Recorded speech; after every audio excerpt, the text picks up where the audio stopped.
project inspired by one of my all-time favorites. His name is David Hockney. David Hockney is an English-born artist, okay? He started off as a painter, and then he really got into photography when Polaroids got big. You remember those Polaroid cameras where they had the Instamatic film, and you would click and it would go, and it would come out, and actually there was chemical already on the film, and you would peel it, and it would develop in front of your eyes. Well, David Hockney would take multiple photographs of one scene, and then what he would do is he would put them all together to form this collaborative, this cool collaborative piece, sort of like a collage. But in photography, when you put a lot of photographs together, they call that a photo montage. So David would create these photo montages almost like puzzles, where each individual photograph was like a puzzle piece. And all the puzzle pieces put together formulated that one final piece. What was really, really neat is on some of his final composites, they were like grid type, where it was almost perfect in how all the puzzle pieces fit together to formulate the image. It was almost like one whole picture was cut up multiple times and then put back onto a piece of paper. But of course they were all multiple images. That's how perfect he took those shots. But actually my favorite type of composites that he did were when he would montage all these images together, like bunches of different images of the same scene, and he would overlap them. And it created almost like a movement within that picture. So all those still pictures put together almost created a motion picture type effect. I'm not sure if you can follow me, but that's exactly what happened. So today I'm going to use my DSLR camera. All right, in this case I'm just using a Canon T5, and I am going to just keep my setting on the automatic mode. On this particular camera, it's the green square. Now I know shutter speed and f-stop and ISO, all of that is really important. And being able to take the pictures using manual settings, that's super duper important. But in this case, our objective is really the pictures that we take. The exposure, as long as the exposure is okay, it's not going to matter too much what our settings are at. So we can just document the scene as we see it and use the automatic settings for this camera. Don't worry, I am going to teach you how to use the manual settings, but for right now, we're going to start by using the automatic setting on this camera, and let's get to work. I'm going to show you exactly what to do. Okay, so what's really important is that, again, I have my camera set to my automatic setting, and I want to make sure that I don't miss any pieces. So I have to really concentrate on what is in my viewfinder. What portion of the scene do I see? Because every single time I move my camera, I want to be sure that I'm overlapping that last piece. So I'm going to start right now, and I know you're not going to be able to hear me very well when I turn my back to you. So what I'm going to be doing is I'm going to be taking a number of pictures of this scene that's right here in back of me.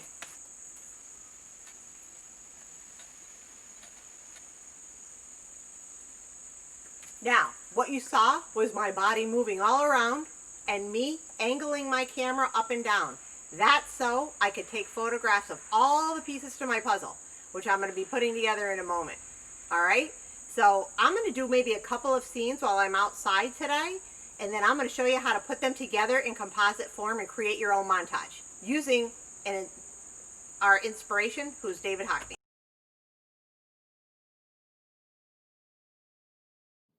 Alrighty. All right, now that I have all the pictures where I want them, all right, in one spot, I can take a look using the preview to see exactly, what I have going on here. Now, I took photographs of two different scenes, so I have to be able to distinguish, all right, where the photographs go. And again, this is like a jigsaw puzzle. This is like a big, giant puzzle. So this is a lot of fun, but it will take some time to try to build my montage in Photoshop and put things together. So let me open up the program. I'm using Photoshop CC, Creative Cloud. That's what it stands for. And now the program's going to open up.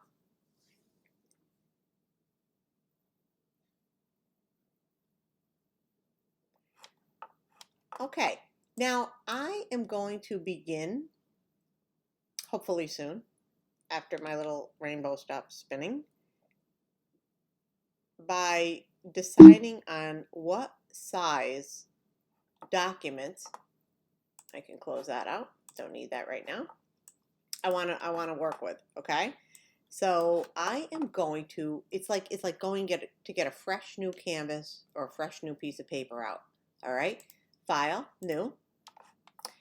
And I am going to ultimately want to print this. And this is important because the file size will be of better quality. The paper that we traditionally use in our classroom, the width is 19 inches and the height will be 13 inches. Now this is in landscape format, horizontal format. If I had gone 13 inches in width and 19 inches in height, it would have been a vertical formation of the paper. All right, do you understand that? The resolution was 200. And here's my fresh piece of paper. Okay, this is the piece of paper that I can work with here. Hopefully my emails don't start going off like crazy. Now here's my folder full of pictures. All right, so I'm going to start by bringing over this piece, okay, right here. And as you'll see, it comes in on its own separate layer. That's what, if you recall, this is called in Photoshop, these are called separate layers. And what you're going to do is you're going to hold down the Shift key to transform things proportionately, and you're going to just make that piece as small as you wish. And I am going to hit the return key and set that piece in place. Okay? Next, I'm going to go grab my next picture. And the reason I'm going to grab this picture is I know that it fits together with the other piece that I just set down. Again, I'm going to hold down the Shift key and I'm going to reduce the size. And if I lift up on the Shift key, look what happens.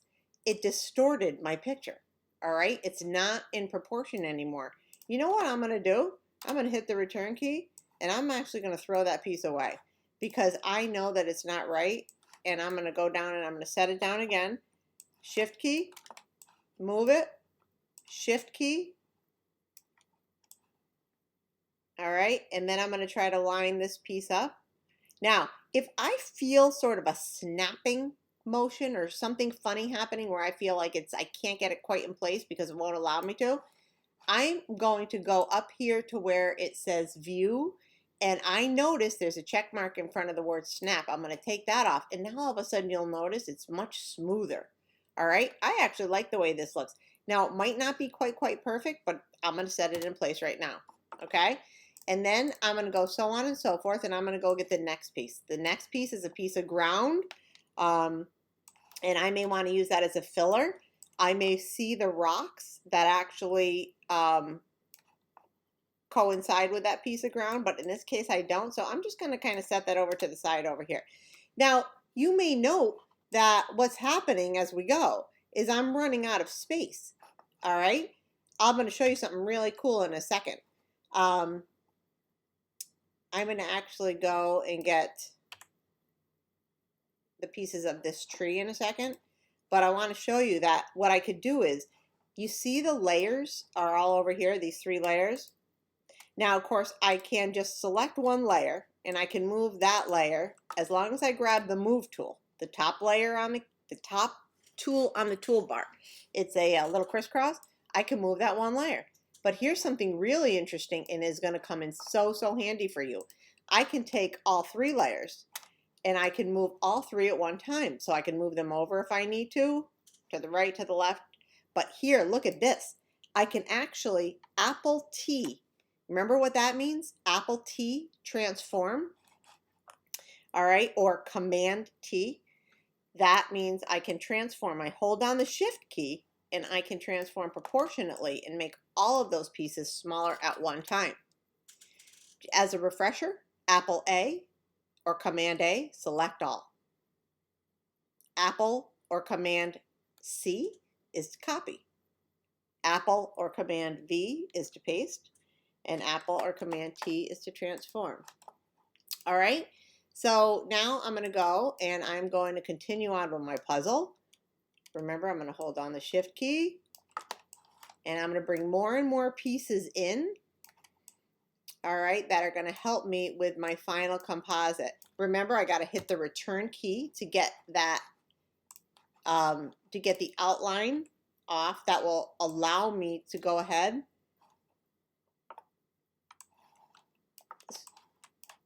Okay, and now I know that I can. Now I'm going to show you another really neat thing. So actually, as you see, I just put this picture over the other photograph. I'm going to hit the return key. This picture right here, this kind of has nowhere to go yet. I'm just going to leave that here because it really doesn't have a partner. I'm going to bring this over. All right, and you can see that this takes some thought, and I'm not sure which photographs I'm going to ultimately use as I continue onward.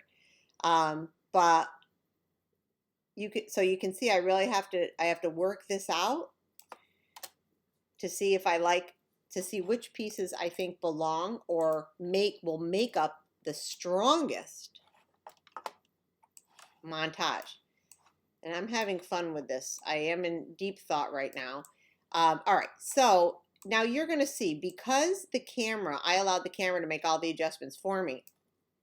Some of the photographs may have a different exposure than the rest. Some of them may have a little bit of a different hue, which means the color tones may have changed as we went along. And we will adjust those later. That'll be in part 2 of this session.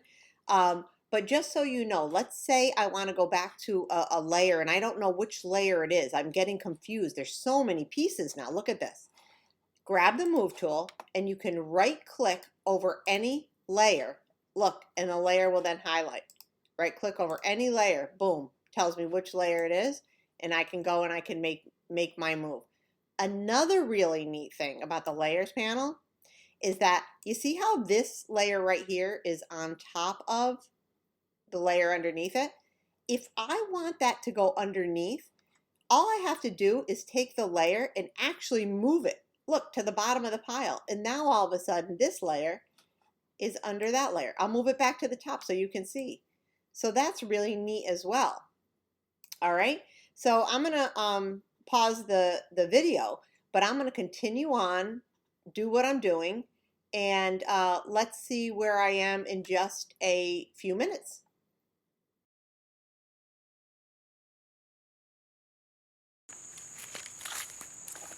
So what you guys didn't see is I just did another cool scene. I stood on my patio, and hey, my backyard, you know, it's not the botanical gardens or anything.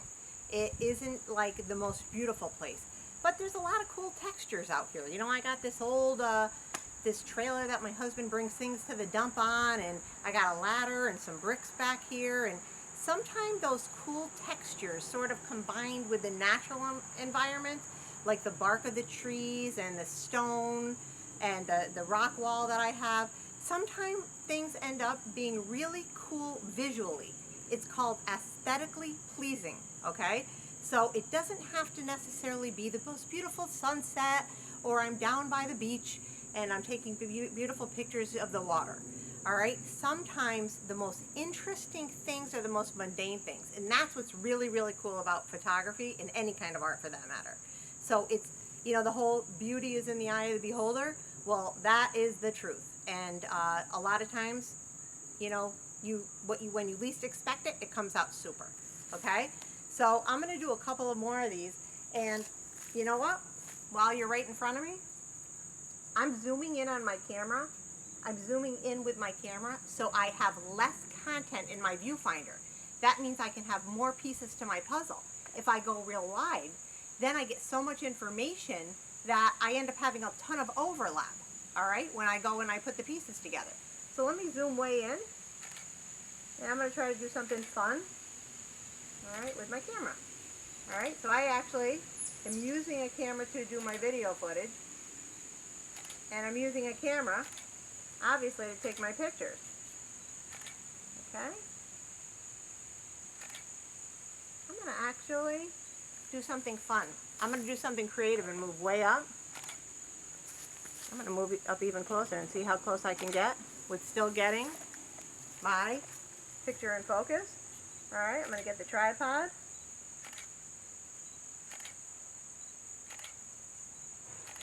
So again, I'm on the automatic setting, and what I'm doing is I'm taking multiple pictures of one scene to create a composite scene. All right, inspirational photographer David Hockney, let's go in and see what we ended up with.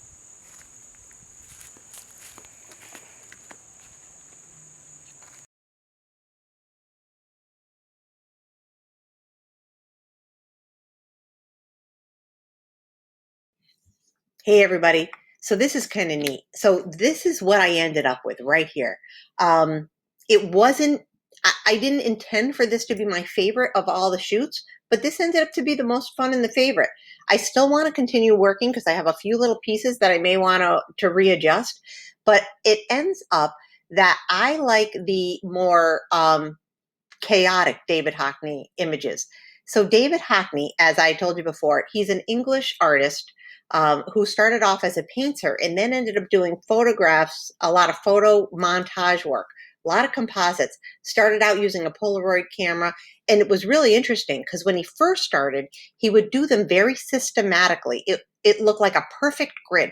He would shoot all these individual pictures and then put them together and they fit almost perfectly. And what a challenge that was. And it was, he did an amazing job at that. But it was almost like taking one picture and cutting it up, and then sort of just relaying it back on the page. So I found it very interesting when he started to do these composites that almost created this sense of movement. I like playing with the layers, transforming the layers, maybe duplicating some of the layers, changing the opacity on some of the layers. I think that that's a really fun way to do the Hockney project. I am open to whatever way that you think is interesting. You might want to do it in that grid format. You may want to do it so that your layers look like they're moving as well, or that you show some sense of movement in your final composite. So let me show you. Here's my end result, or where I am right now. All my work is really work in progress because I'm open to always going back and reconfiguring my artwork or reworking it, because the more I learn as a person, as an artist, the better my work gets. So I'm always open to revisiting. But this is where I am so far, and let me show you how I got there. So kids, something really interesting happened while I was doing my first project. So remember when I left you, I was working on this project right here using the tree scene with my trailer. Well, anyway, I remember when I told you that I had taken a few different scenes while I was outside, and then I started playing around and I was actually taking pictures of the camera that was videotaping my tutorial. Well, turns out I think this one is a lot more fun. Basically, I got bored of this one. There was a lot of trees. Looked like I had maybe missed a few pieces, but there was no real center of interest. I mean, the trailer kind of was making it interesting, but the rest of it sort of looked like kind of mismatched. So I then lost my attention on this one and jumped over to the one where I was shooting the side of my house. And by the way, I hate this side of my house because it always looks like, something the cat dragged in. It like always looks weathered, and there's a lot of, like I told you, my husband takes things to the dump. So this side of my house looks kind of dumpy, but like there's something edgy and cool about it. And I'm playing with the idea of, I took all these different pictures of the camera, like at different sizes, and I'm sort of playing with this idea and trying to create something more playful and fun. So let me kind of continue on here, and I'm going to show you what I'm doing and what I'm working on and how I'm doing it. So I'm going through my folder full of the images like I was telling you before. I'm dragging them in, as you recall. I am holding down the shift key. By the way, what happened here is this image entered into the composite sort of midway. So it's under some pictures, but above other pictures. So that's why it looks kind of funny like this. So I'm holding down the shift key and I'm just, transforming it proportionately. If I don't transform it proportionally, it looks really funny. And I'm deciding where I might want to line this up. So this is the sort of the other end of my house.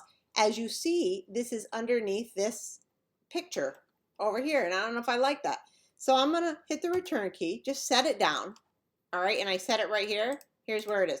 By the way, remember the eyeball turns the visibility on and off. But now I want to see what it looks like on top of that other layer. So I'm going to drag it to the top until it gets to the top. And I thought I would like that better. And I think I do. I think I do like that better. But now, as you see, it overlaps my camera right here. So maybe what I have to do, I'm going to right click. Remember, I have the move tool in my hand. Right click. And then that brings me to the camera layer. And now maybe I can bring that camera picture to the top and see what I can do here.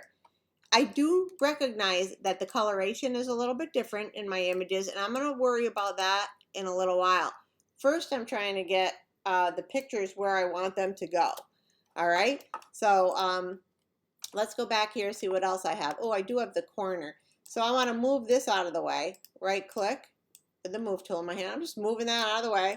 And let me bring that little piece in. All right, hold down the shift key. And let me get the little corner of my house, all right, into place. I do have a little bit of the trees there. Let me hit the return. All right, let's see what else I got. That's just more tree, some of the trailer, which may come in handy at the bottom of this image. I'll leave it here for now. I may want that. That might add a little zip. Okay. But there might be a little issue here. I might be missing a piece there, which isn't such a big deal. All right. Now, just for the sake of things, I'm going to just take the visibility off of this image here. All right. And I'm going to take all of my layers. Do you remember how I did that? I clicked and highlighted the top layer, held down the shift key until I had all the layers highlighted. And now look at this. I can move all of them. And I can even Control T, transform, hold down the shift, okay, and move the whole thing around so I can see what I have going on.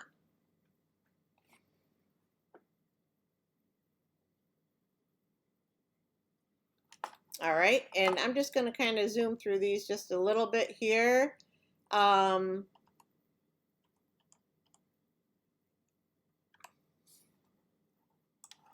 I might want the top of the roof. That might bring some cohesiveness to my piece here. What I might do with this is and what I did was I went to the corner and I just rotated a tad, and I'm going to set that into place by clicking return. But then what I'm going to do is I'm going to bring this down and see if this makes any sense. I could cheat a little bit. And what I mean is, I kind of like the character of that. So let me actually bring this all the way down to the bottom. And what I just did, you guys, I basically put this layer in back of all the other layers because I just wanted that little bit of the lip to the roof to kind of give a straight edge at the top. All right, with that, I probably need to balance this a little bit more and put a little bit more of a tree filler in. So let's see what else I got. Let's see if I have anything that could potentially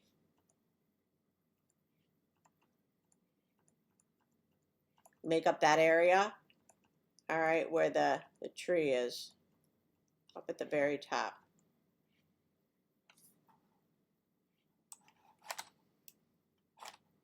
I'm going to bring this in. Again, transformed it. I'm going to set that in place and bring that under the other picture here, and that helped me with the filler. What I'm going to do actually right now, I'm going to resize again, Control T. I'm going to make it a little bit bigger. I'm going to bring this edge right over to the side. It should create a pretty nice balance. I see a couple of my pictures are not moving with me, so I did not select successfully. So now I'm going to end up moving those manually. Okay, moving those manually into place.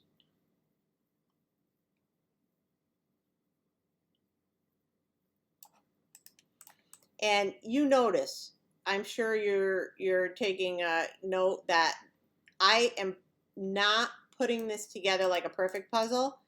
And the reason why that I'm not doing that is because this is got a little bit more character, I think, than putting it together like a perfect puzzle. Here's my feeling on it. If I want a perfect puzzle, why don't I just take one picture and cut it up? So this sort of gives a little more character. So I may want to play around now with that whole idea of that camera. You know, remember I took a bunch of pictures of the camera? And this is trial and error, and I'm doing this while, this is another scene, while I'm chit-chatting with you. All right, so I don't know exactly what it'll look like, but here I have this big picture of a zoomed in camera. I'm wondering what'll happen. Let me take that, put that in, shift, okay.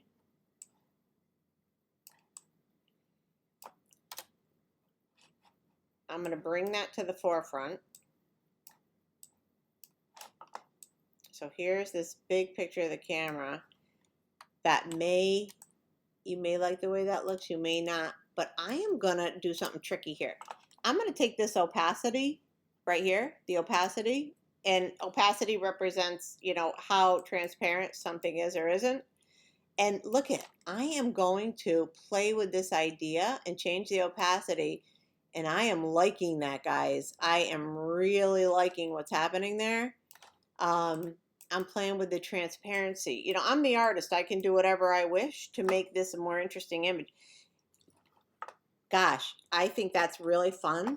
So I'm going to actually keep that as it is. And I'm going to take the camera and actually make that even bigger. And I think that's really neat. Now, I told you I would show you a trick before, and here's an example of a little trick. Let's just say I have this piece right here, and this piece looks a little bit too light to me. I really want it to be more of the same value as the other images.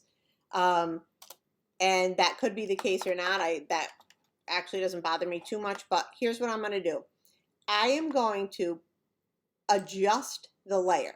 So what I'm going to do in this case is I'm going to adjust the levels of my layer. And you'll notice that when I move the adjustment, the entire picture changes tones. I don't want that. I only want to play around with this one layer. So what I do is I click, and as you saw what I did, as you probably noticed what I did is I clicked the adjustment layer feature here, and I clicked the levels tool. And the levels adjustment ended up right over it. I have to right click on that layer and create what's called the clipping mask. Once I do that, it will only adjust the layer directly under it. There you go, right there. Okay, so I'll adjust that just a tad. Now I'm going to go over here. I'm going to do the same thing to this layer. Got the move tool in my hand, clicked on the layer. I right click on the layer just so I could see which layer I'm working with. Look, now I know exactly. See it? Now I'm going to do the same thing. Go down, create an adjustment layer. I will use the levels tool again. Now I have to right click and create a clipping mask. So it only affects the layer directly under it. Okay? And then I will just adjust that a tad. Okay? And then I am going to click off of it and take a look to see what I got. And I'm liking what I have so far. I may actually go back to my other pictures of the trailers and see if I want to fill anything in. See if I have any pictures that will assist me to make my montage even stronger and better. And I'll take a look at those things in a little bit.